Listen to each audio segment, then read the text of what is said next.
Hey, and welcome back to Elijah Call again, and I am Sunny Garrett. I'm going to be your host today, and I have back with me tonight my friend Veronica. Hi.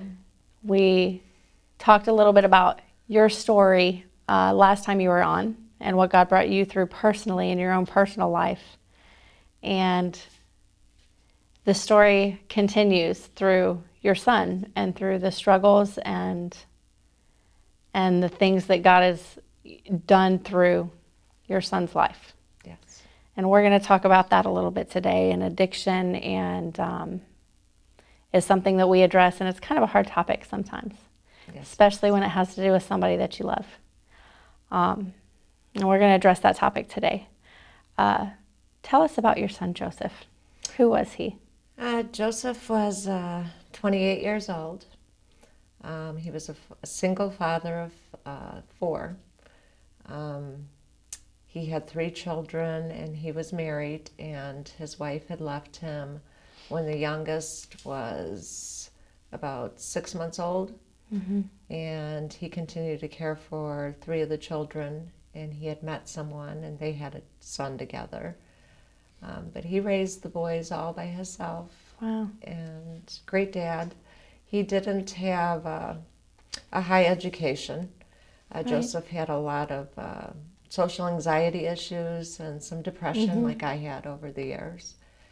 And he excelled in his job. He started out working for the city Mm-hmm. of Aurora. Then he ended up working with the county in Illinois, doing landscaping and brickwork and foundation walls where there's gardens and Mm-hmm. that kind of stuff. But really great at his job, did construction work, ran his own crew. Wintertime, he's the head of the crew for snow plowing, main highways, and so forth. And then he had a construction accident, which changed all of our lives. That construction accident changed every life in my family's, because that's when the addiction was born. Okay. And he seemed to be, he had his life together. He was, maybe not a perfect life, but he knew how to roll with the punches, and he knew how to deal with what life handed him.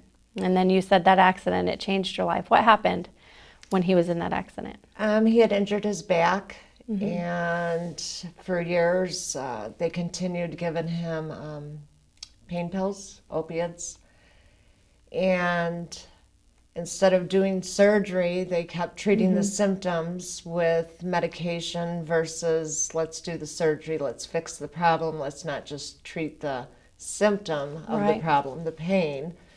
And I'd say the accident was in 2011, and I had very little knowledge that there was an addiction going on, other than I knew that he was still taking pain pills. I didn't come face to face with the knowledge of the addiction until I had owned 3 tax franchises. So I never show up anywhere or go anywhere during tax season or Right. shortly after. But I thought tax season had ended, and usually I'm at convention. And in 2015, and this is 5 years and since his accident. Right. And he was still on the pain medication at that point. Yes. And doctors had opted out of surgery to fix the problem, and he just kept taking the pain pills. He went from a regular doctor to a pain clinic, and pain clinics promote pain pills. They Right. don't promote surgery. I would have preferred him stay with the doctor, go see a back specialist, go see a surgeon for your back. But instead of doing that, they had sent him to a pain clinic. And Right. pain clinics aren't about surgery. They're about pain management. Right. And that's unfortunate. In 2015, but it was pretty much hidden. I didn't see that there was a Right. problem. I knew that I'd talked to him on the phone. So it was pretty hidden from my family, from my son, anybody that was involved, because I lived out of state. And like I said, I owned 3 franchises. So my days and my times were career oriented. I Right. was always new tax laws, new focus on this, marketing. I taught tax school, always busy. And It's so easy too, especially if it's something that doctors have prescribed you yes, or someone that you love. It's so easy to be naive to the fact that there's an issue until it gets out of control. And I think that there's so many people out there that don't even realize themselves that, what they're in the middle of with, addictions to the pain medicine and things that doctors prescribe. And I think that kind of almost justifies it in some people's eyes as, if the doctor's giving it to me, and that was it must his. be okay. That was his. I mean, when I showed up for his birthday for a surprise visit, I was shocked. I seen my son wasn't there. And Right. I mean, he couldn't walk, he couldn't talk, he was falling asleep, and I stayed 2 days. It was hard to stay past the 2 days because I was just in Right. shock. I knew that I had faced addiction before and fought it and won. Right. But I never envisioned that this problem was going on with my son, and seeing it face to face, it broke me. Right. I returned back to Ohio, and I was talking to my sister, and I says, "What is going on?" And she goes, "What?" And she's like, "Oh, that's Joseph. That's just normal." And I said, "That is not normal. Has everybody been on their best behavior while I'm not there? Because that's not my son." Right. And it blew me away that I had just seen him at Christmas, and to see him in June, it was like, what happened in this short time? Right. And it doesn't take long. No. That's one thing too to note is that something like this can spiral out of control, and it can go undetected for so long and nobody around you notices or knows to get help until, it is out of control and it is, a bigger issue that's more visible. Yes. And then, well, like we were talking about the spiral, it really spiraled out it seems like after everybody come clean and I knew about it, then I started getting the phone calls, I started getting the messages, I started getting called in the middle of the night. Starting after his birthday in August of 2015, August, September, and October were such painful times. That's when he had three major car accidents, one almost near fatal. He had 15 staples on the top of his head. He had lost half of his teeth on the bottom and the top, and stitches everywhere and staples, and he pulled through it. And also during that time, he had overdosed. He had overdosed on the opiates. They did is because I explained earlier that he had mental health issues. Social anxiety was a huge thing. It was so bad when he was a teenager that my parents, from my last show that I did with you, my parents had custody of him, and his social anxiety and his issues there were so bad that they had actually homeschooled him because he couldn't be in a classroom environment. So we were aware that there was mental health issues, and he had the same doctor that was now prescribing him all these pills.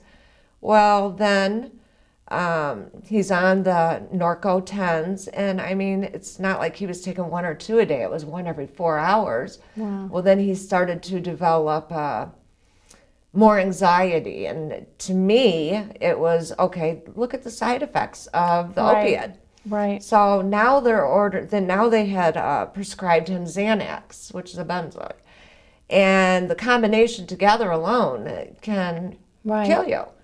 Right. And so they had ordered Xanax, and that's what had transpired in June, is now he was on the Norco and he was on Xanax. But they weren't even ordering just a little bit of Xanax. He was on what they call bars of Xanax, and he was taking three or four of those a day. So you're looking at somebody that's 28, was healthy, had a construction accident, and all of a sudden, 5 years later, we didn't do anything about the back injury. So now we've added all these opiates, Wow. And that was 180 pills a month. Now we have 180 Xanax going a month. So that's double the amount of pills that he's taking. He's not going to be in his right mind. And at that point, he's like, I don't have an addiction. It wasn't my son anymore. It was anger. It was frustration. Right. And he's like, how dare you call me a drug addict? The doctor gave me these pills. He knows, I've been anxious all my life. It's okay, Mom.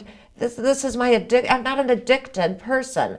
I am doing what the doctor told me. You're the one with the problem. Just because you had an addiction doesn't mean that everybody does. My doctor gives me those. And it was a constant battle with, no, you have a problem because you're running out of them and then you're going to the street for more. Yeah. No, that's because the doctor doesn't understand. I've been on them, so now my body's used to them. I need more. And no, that's not how it is. Right. And there was something that happened in your son's life, and let's get back to, his the addiction that he swore he didn't have. Yes. Affected him to the point where he felt like it wasn't worth going on anymore. Yes. During this phase of the car accidents and the overdoses, my son had called me.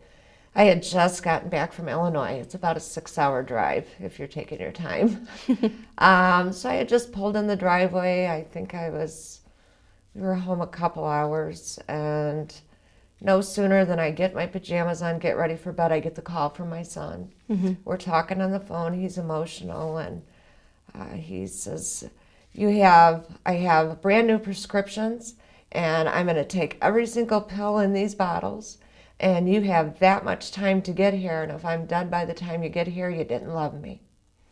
So what do? I jump in my car.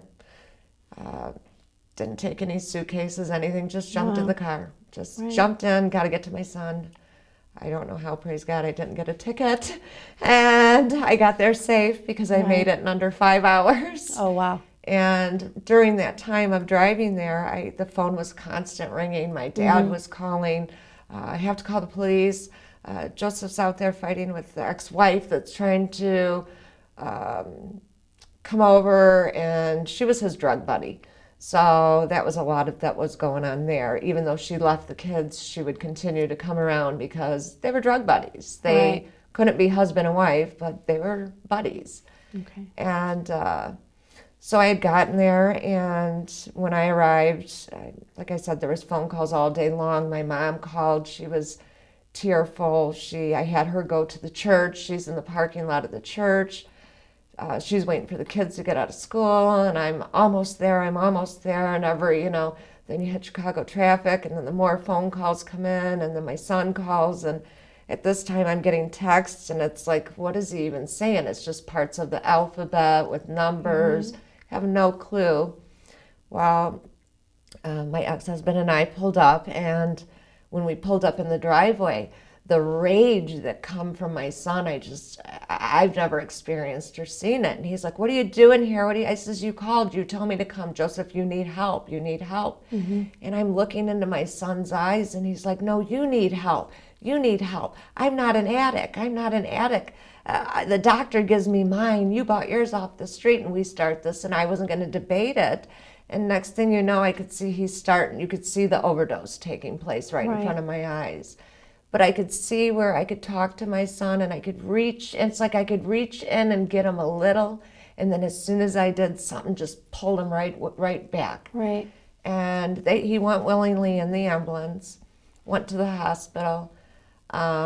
They come and talk to me, and they said, well, since he called you and you were in the state of Ohio, you should have reported a suicide attempt in Ohio. There's nothing we could do about it. We're in Illinois. And I'm like, well, my son's in Illinois. Right. And they're like, what your son has is not a medical problem or a psychiatric problem. It's a criminal problem because he's on drugs. So they would not help. Wow. And they said, if you want help, reach out to your politicians because right now it's a criminal problem. Wow. And later that night, it turned into a criminal problem. Right. I had to do one thing I never thought I'd have to do in my life, but I was so desperate to save my son's life. When they told me that, we left the hospital, and I left my son at the hospital. That was the hardest thing in the world, to not know if he's going to come back to my parents' house where he was living and where the kids were, or if he was going to hit the streets to go and find pills. Because in his mind, he didn't realize he took all those pills. Right, in right. his mind, somebody stole them. Yeah. So I prepared. I had to leave and get my mom and the children safe. We always tried to protect and leave them. Of course. When we had Right. to, we'd pull them out of the house. But mind you, he wasn't like that with the kids. He was more of a play date and fun with the kids, fun time, but he was unable to care for their everyday needs. But Right. he was a great father as far as, he was out there having fun, wrestling. Right. He just couldn't take care of their basic needs. So we had to make sure that we knew it was going to be a battle when he got back, because in his mind, somebody stole my pills. Well, nobody Right. stole them. He had taken them all. So we prepared for it. Mom and kids went over to a hotel. It was me, my dad, and my ex-husband in the garage. Sure enough, my son come in. And there was an altercation. My son wanted a phone. He demanding where his pills were and trying to grab and reach a phone. I had just had back surgery. And I'm in the middle of three angry men, one Right. trying to get pills, one over here, don't touch her, and protective dad over here. And I'm in the middle of all of them, trying to stop everybody. But my son was enraged. He pulled Right. a tool chest over, grabbed me by my hair, and pulled me out of the garage, because that was his way to get away from the other two. And he was crying when he did it. I know he didn't want to hurt me, but he knew that they were trying to grab him, and he felt under attack. And so I called the police and reported domestic violence, and it broke my heart to put my son in jail. But I had to look at it. Do I want my Right. son in jail, or do I want him dead? Right. Because the medical community didn't help at all. They Right. told me, and each time he overdosed, oh, he doesn't want help, bye. Right. And it was just a vicious cycle. It's like, okay. And I remember praying when I left the hospital, please God, intervene here, intervene. And he intervened. And you ended up actually having to detox your son yourself. Yes. Right. And that has to take so much strength. That had to come from God. Yes. Because I don't know how I did it. It was a constant, every day, fighting him not to leave, fighting him, and watching your son throwing up, vomiting, Right. fevers, and no place would take him. No treatment center, nothing. No one would take him, because they said he had to be free from drugs before he could go into treatment. And I just thought, isn't that a little backwards? Isn't that why you're Yeah, going to treatment? Right. So, but then you detoxed him. Yes. And praise God. he was clean. He was, he was Doing great. off the drugs and he was doing great. But then something tragic happened. Yes. Talk about that for a minute. My son was doing great. And it was back to tax season. That's how I equivalent my year for all the years I did taxes. And I usually don't leave during tax season. I just want to back up a little. And during this time when he was clean, I left. He was clean, doing good. He was back to taking care of the kids. He was in charge Right. of their showers, homework, sitting down for dinner. He had just gotten a new job, because during the course of all the overdoses, he did lose his good job. So he had gotten a new job as a foreman on another crew, and so excited and more vibrant than I don't even remember him being that way as a teenager. But he had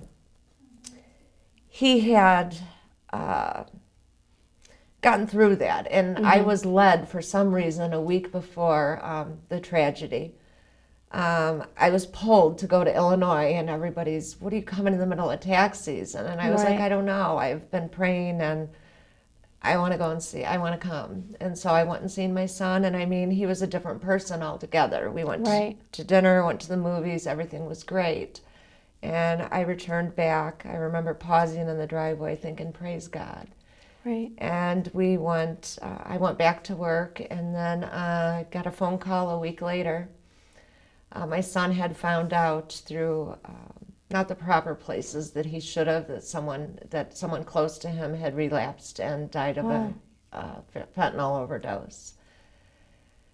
And he called me later that night after he found out, and of course, I wish he would have been told in a safer environment. Right. I always advise, Right. if you're going to let a loved one know that's in treatment, that to make sure that they're in a safe environment when you tell them Right. of another one, because it's happening every day.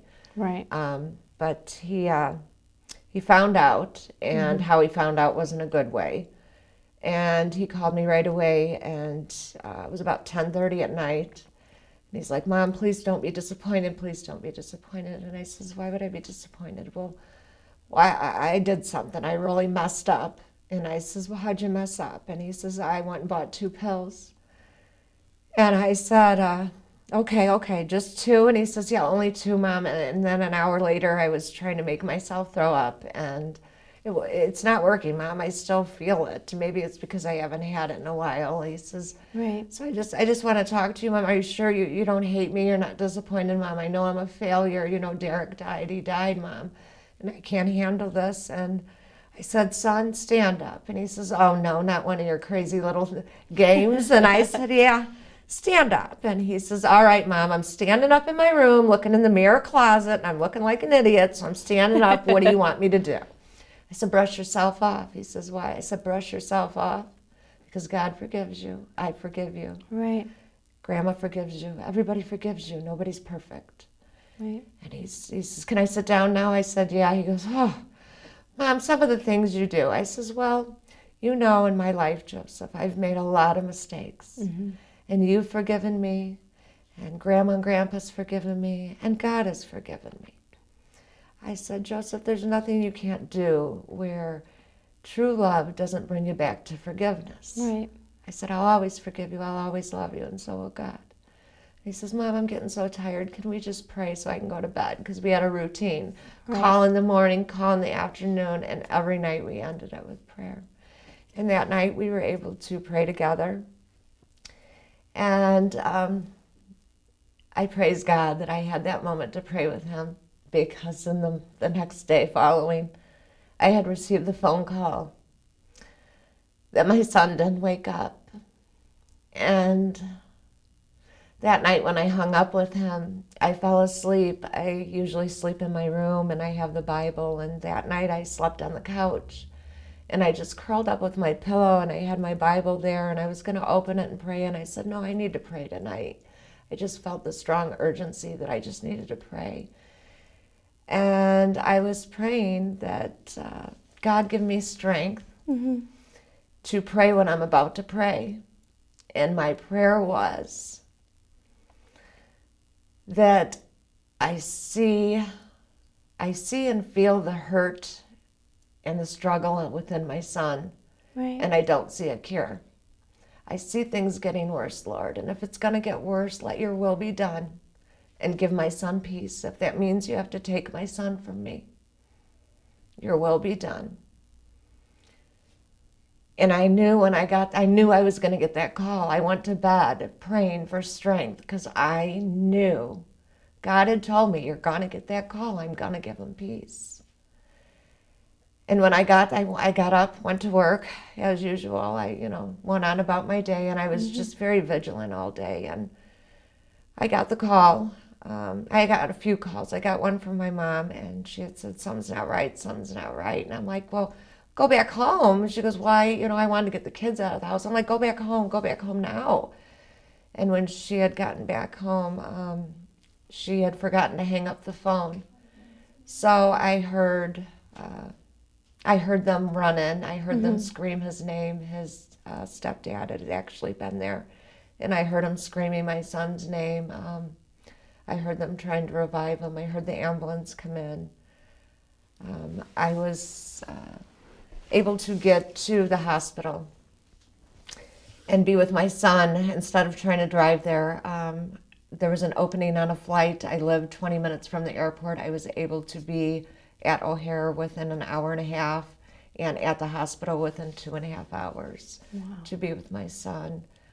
When I walked in the hospital room, because I had been in the hospice field prior to the tax field, I knew then that my son's body had lost. My son wasn't there. Right. He had lost all of his body fluids. About 5 minutes after I entered, I had kissed him on his forehead and said, "You can go. God's calling you home. You can go." About 5 minutes later, the body started to break down. Yeah. But they kept him on the machines for 24 hours. And Right. I just prayed I didn't have to pull the plug, that he'd go natural. And he did, even on the machines. And through all that, though, God has given you a peace that a lot of people don't quite understand. And we don't have a lot of time left, but I want to touch on that. I want to touch on the peace that he gave you, because a lot of people would look at this situation and not understand how you could do the things you're doing now. You're helping other mothers and in support groups to help give them hope. And where does that peace come from? The peace comes from, it wasn't easy in the beginning, because I was like, okay, it took me a little bit to grasp through the grieving part that God did answer my prayer. Right. I wanted my son and God's will to be done, and my son to have peace. And knowing that I prayed with my son, and I knew he knew the Lord when he left, and to know that God answered my prayer, my son is at peace. That is an overwhelming joy for a mother. There are days when I have sadness, just like any other person that suffers from grief. You have those waves that come in. It could be a scent. For me, it's driving to town to visit the kids, and I'll see a foundation wall my son built. I'll say, "Oh, that's so joyful to see something he made." Right. But at the same time, I do hit those roads of the rough path of grief. But I know I can turn it over to God. Right. And again, we talked about this with the last episode you were on. He doesn't waste things, and you're doing things now in the community and in different people's lives to help. And there's hope out there. And we're going to put Veronica's email for her help that she offers in her program on the bottom of the screen. And, there's hope. Even after tragedy, even through the hardest of times, through Jesus Christ and through his love and his strength and his power, there's hope. There's hope for peace after tragedy. There's hope for, a better life. And I just, if there's one thing that you could say quickly to anybody watching who's going through or has been through similar things, let's end it with that. And what kind of advice could you give them? My advice is love the addict, hate the addiction, turn it over to God. Whether you're the person with the addiction or if you're the grieving parent, there is hope through Christ. He will comfort you. When I have felt my weakest, he has made me stronger. And through my peace, through my whole path, I have been able to minister and help people in all walks of life, because I have been touched by all of it, that there's hope. You have to believe in the Word of God and live by it and know that love to receive that comfort. Amen. Amen. There is really no other way for true peace, for true love, other than through Jesus Christ. And his blood washes us clean. And it's just an amazing thing. And I just thank you for tuning in tonight. And if this has touched you in any way, let us know through the Elijah Call page on Facebook. Thank you.